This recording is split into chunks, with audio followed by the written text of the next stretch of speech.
First సేవకుడికే చెప్తున్నాను. ఏ ఖరీదైన మందిరం లేకపోతే పాక వెయ్యి.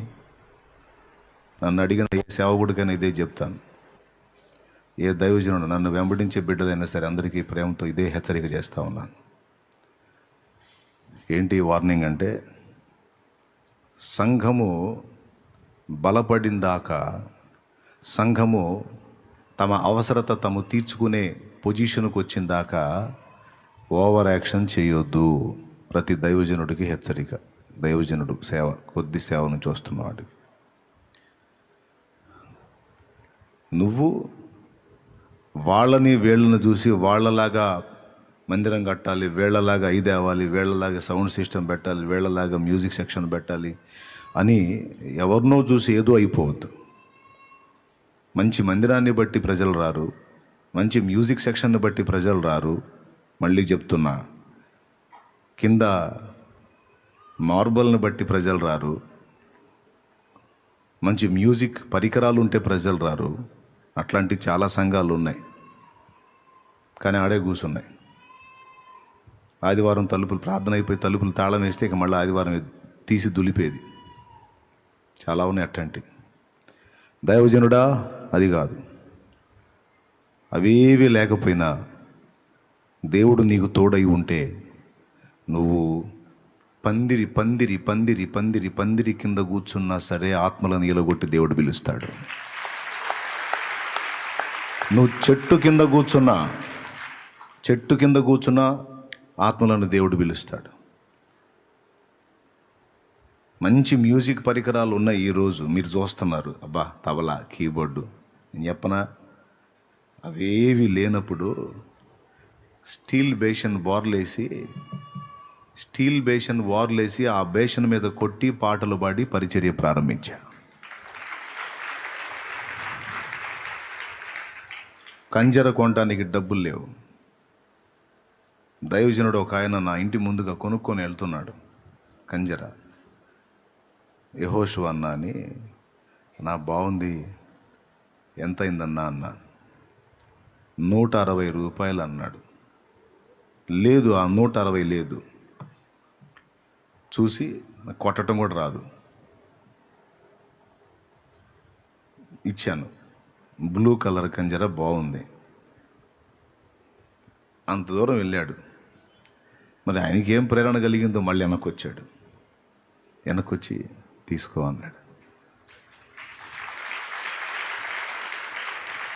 నేను స్ట్రైట్గా చెప్పాను, అన్నా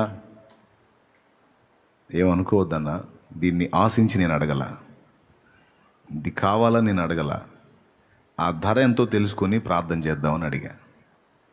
నాకు 160 ఇవ్వు, నేను కంజర తెచ్చుకుంటానని దేవుని ముందు కూర్చుందామని నేను అడిగా. అదేందన్నా శాలేమన్నా, మరి 160 రూపాయలు కూడా అంటే, నేను చాలాసార్లు నా సాక్ష్యం చెప్పాను, మీరు వినున్నారు కాబట్టి. చాలా అప్పుల పాలైపోయి ఉన్న పరిస్థితి, అలాంటి ఇబ్బందికర కండిషన్లో నేను దేవుని సేవకు వచ్చాను. ఏ రోజుకు ఆ రోజు దొరలటమే కష్టంగా ఉంది. మొదటిసారి విశ్వాసులందరూ ఏకమై వారు దేవుని సన్నిధిలో అర్పించిన కానుక 60 రూపాయలు. దాంతో మొదలుపెట్టా. దేవునికి మహిమ. దాంతో ప్రారంభించా. కాబట్టి 160 అంటే పెద్ద మొత్తం, నాకు లేదు పైసలు. అందుకని అన్నకి చెప్పాను, అన్నా మీరు ఏమన్నా అనుకుంటారేమో, అలా కాదన్నా, దీన్ని ఆశించి నేను అడగలేదు, ప్రార్థన చేద్దామని అడిగాను. థ్యాంక్స్ అన్న, అన్న వద్దన్నా ప్లీజ్ అని బ్రతిమలాడా. ఆయన మొండికి పడి, నువ్వు అందుకే అడిగావులేవయ్యా, నాకు దేవుడు ప్రేరణ కలిగించాడు, నేను తీసుకొచ్చేస్తున్నా, తీసుకొని పరిచర్య చేయి, నువ్వేమని ఇంకో దానిక ఏంది, సేవకేగా వాడు అని ఇచ్చాడు. నేను మొండికి పడ్డా, వద్దని, మర్యాద కాదని. కానీ ఆయన మొండికి పడి ఇచ్చిందాక పోలా. అప్పుడు తీసుకున్నా.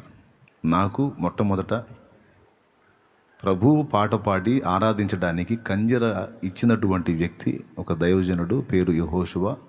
ఇక్కడే శాంతి నగర్లో ఉంటాడు. ఆయన నేను మర్చిపోలేదు. దేవునికి స్తోత్రం కలుగునుగాక. గట్టిగా చెప్పాలి.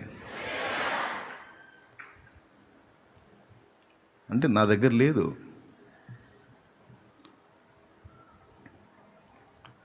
తర్వాత చిన్న పాకే. మంచి మంచి మందిరాలు చూశాను చాలామందివి, పర్వాలేదు, నేనేం ఫికర్ చేయను. ఇప్పటికి కూడా పబ్లిక్లో ఉన్న మందిరాలతో పోల్చుకుంటూ ఇప్పటికీ నేనున్నది సరైన మందిరం కాదు. గాలి వస్తే గడగడ, వాన వస్తే లొడలొడ. దేవునికి స్తోత్రం. అదే ఇప్పుడున్న పరిస్థితి. అయినా నాకేం ఫీలింగ్ లేదు. బయట తాటాకి పందిళ్ళు, ఈ రేకులు బయట తాటాకి పందిళ్ళు ఇప్పటికీ చూసుకోవచ్చు. మీరు వచ్చి లైవ్లో ఉన్న వాళ్ళు కూడా చెప్తున్నా, వచ్చి చూసుకోండి. ఆకులు రేకులే ఎడ, కానీ నా దేవుడు ఈల కొడతాడు, ఆత్మలో వస్తాడంతే. దేవునికి స్తోత్రం కలుగునుగా. మ్యూజిక్ను బట్టు, చక్కని మందిరాన్ని బట్టు, మంచి సంగీతాన్ని బట్టు, సెంట్రల్ ఏసీని బట్టు కాదు. మరి దేన్ని బట్టి? దేవుని బట్టి కార్యం జరిగిద్ది. కాబట్టి అప్పు చేయొద్దు. అప్పు నువ్వు రొటేషన్ చేయగలిగే కెపాసిటీ ఉంటే, ఏ బిడ్డ మీద బరువు వేయకుండా నువ్వు లాగగలిగే దమ్ము ఉంటే చెయ్యి. లేదు అప్పు తీర్చలేకపోయావు, అమ్మి కట్టడానికి ఏదైనా ఆధారం ఉంటే చెయ్యి. అదిగో నా ఆరంభం, ఒక పాక అంతే, దానిలో ప్రారంభం. అదిగో నా టేబుల్ మీద కంజర, అదే నా మ్యూజిక్. దేవునికి స్తోత్రం, హల్లెలూయా.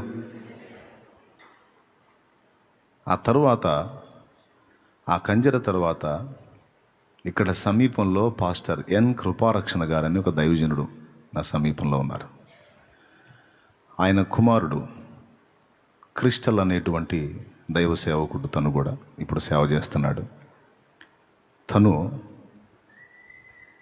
స్నేహభావంతో ఉన్నాడు. పాత కాంగో ఒకటి ఉంది, వాళ్ళ హాస్టల్లో అజయ్ని అశోక్ని జాయిన్ చేశాను నేను.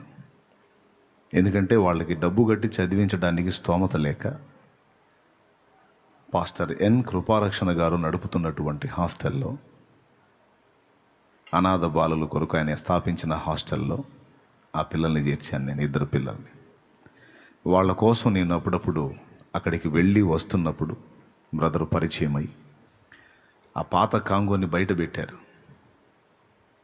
తెలిసిన బ్రదర్ ఉంటే దానికి వెళ్ళి చూసి ఆశగా, కంజర కాదు కాంగో ఉంటే ఇంకొంచెం ఉజ్జీవంగా కొట్టొచ్చని వారికి కనికరం కలిగింది. ఆ పాత కాంగోని నాకు ఇచ్చారు, చర్చిలో ప్లే చేయండి అని. అది ఒక పక్క మూతలు వేసిపోయింది, అడుగు పోయి ఉంది, బాగు చేసుకొని వాడుకోమన్నారు. అప్పుడు దాన్ని తీసుకెళ్ళి చిలకలూరిపేట గడియార స్తంభం సెంటర్లో దాని మూతలు వేయించి, అడుగు ఫ్రేమ్ పోయి ఊగులాడుతున్నాయి. 3 కాంగో 3 ఉంటాయి, డ్రమ్స్ 3 ఉంటాయి, ఊగులాడుతుంటే వెల్డింగ్ షాప్ దగ్గర తీసుకెళ్ళి రాడ్స్ పెట్టి అడుగున అవి అటు ఇటు కదలకుండా వెల్డింగ్ చేయించుకొని తెచ్చి అది మొత్తం కలర్ కొట్టి పాతదాన్ని కొత్తదానిలాగా చేసి చర్చిలో పెట్టి, అప్పటిదాకా కంజర కొట్టి పరిచయం చేసిన ఆ పాత కాంగో పెట్టి మళ్ళా ఇంకొక మెట్టు ఎక్కా అన్నమాట. అట్లనే ఆ తర్వాత చిన్నగా పాక పెరగటం మొదలుపెట్టింది, పాకను పెంచటం మొదలుపెట్టాం. ఆ తర్వాత పాక తీసేసి ఒక రేకుల షెడ్ వేయాల్సిన అవసరం ఏర్పడింది. ఆ రేకుల షెడ్ అయిపోయింది, అది ఫుల్ అయిపోయింది. అది ఒక 300 మంది పట్టే స్ట్రెంత్ ఉన్నటువంటి మందిరం శాంతినగర్లో ఇప్పటికీ ఉంది, అంతే ఉంచా. ఆ తర్వాత రోడ్డుని, మందిరం ముందున్న రోడ్డుని ఇరుగు పొరుగు వారిని అడిగి పందిళ్ళు వేసేసాను. మీకు తెలుసా, కొన్ని సంవత్సరాలు చిలకలూరుపేట శాంతినగర్లో ఉన్న మున్సిపాలిటీ రోడ్డు మీద పందిర్లు వేసి ఆ పందిర్ల కింద ప్రభు బల్లిచ్చా. ఇటుపక్క కుక్కలు, అటుపక్క పందులు, మధ్యలో కోళ్ళు. కానీ చిత్రం చెప్పన, ఆ మున్సిపాలిటీ రోడ్డు మీద జరుగుతున్న ప్రార్థన ఆరాధన కూటానికి 1500 నుంచి 2000 మంది ప్రజలు, అన్ని రకాల వాళ్ళు వచ్చి కూర్చున్నారు ఆడ.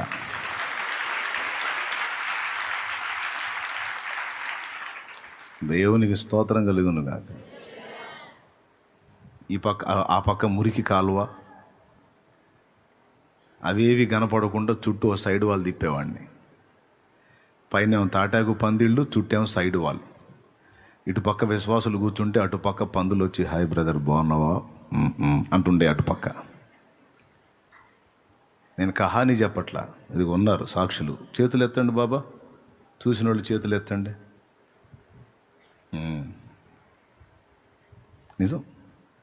ఓ పక్క కుక్కలో స్త్రీలని పురుషుల్ని ఆ రోడ్డు మీద వేరువేరుగా కూర్చోబెడతా కదా, మధ్యలో కుక్కలు వెళ్తూ ఉండే. రోడ్డు మరి ఎటు పోతాయి? నేనే రోడ్డుని మందిరం చేస్తే. మీరు నమ్ముతారో నమ్మరో, ఆ ఫోటోలు కూడా నేను చూపిస్తా దేవుని చిత్తం అయితే భవిష్యత్తులో ఎడో ఉన్నాయి.